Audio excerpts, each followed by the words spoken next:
Hi, my name is Mary Nell Harden, and I was assigned the fourth video.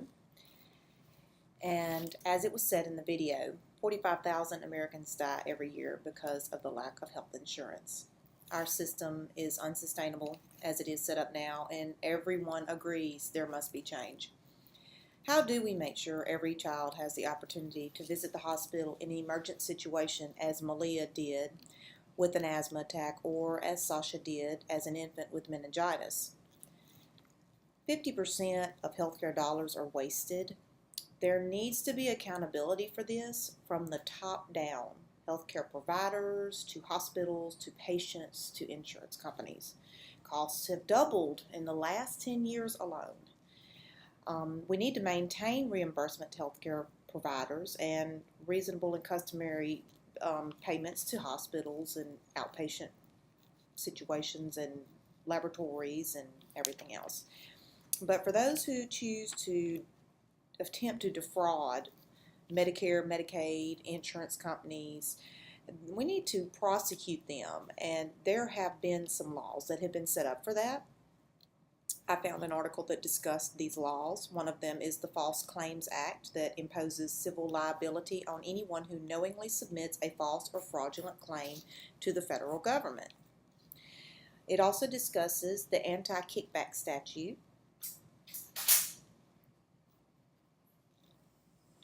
which makes it a criminal offense to knowingly and willingly offer, pay, solicit, or receive any remuneration to induce or reward referrals of items or services reimbursable by a federal healthcare program. There is also a physician self-referral law called the Stark Law that prohibits a physician from making a referral for certain designated health services to an entity in which the physician or an immediate member of his or her family has ownership or investment interest in it, or some sort of compensation arrangement that would benefit them. And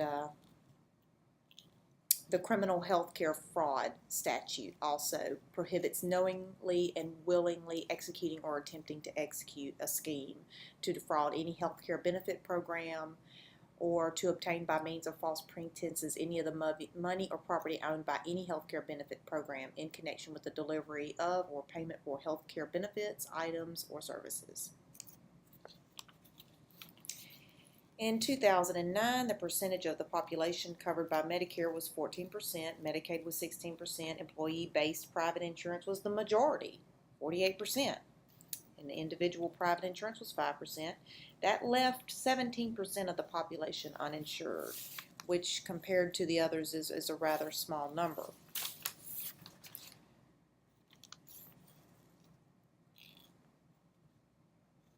There is concern with the health care law that once publicly funded plans are in place, that people who have private insurance may transfer to a more attractive publicly funded plan that will ultimately take us to a single payer healthcare system where the government ends up paying all of the bills and the private insurance is eradicated, and then there won't be any competition.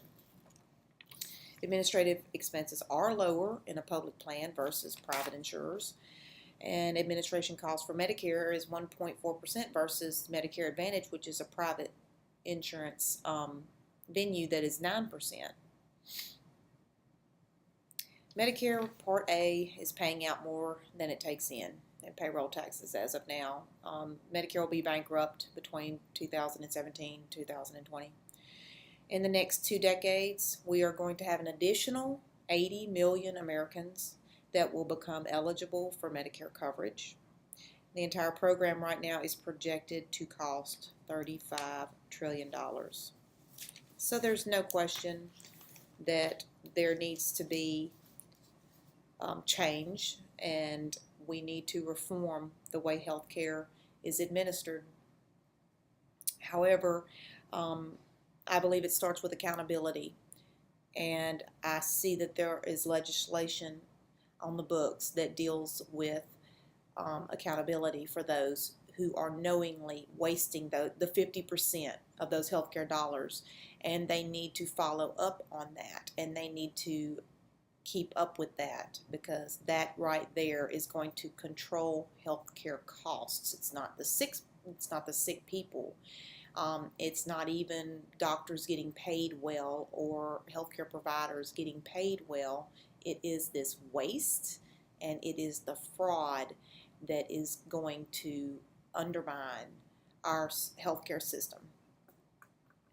As far as what I've learned, I am glad I have learned the origins of Medicare and Medicaid and how it works and how private insurance evolved, because I really did not have an understanding of that. I also did not understand how Britain's two-tiered capitation NHS works versus our three-tiered capitation healthcare system. And I think their focus on channeling patients through primary care is wise to promote continuity of care as well as decreasing costs. The second thing, I'm also glad that I have learned some basics about the political process, because it motivates me to truly get involved personally as never before. I believe the problem of waste can be addressed with the proper legislation, and I would like to be a part of that change. Learning about the Institute of Medicine and the Triple Aim updates my ability to stay informed of the latest happenings in healthcare and how to focus my practice according to relevant changes.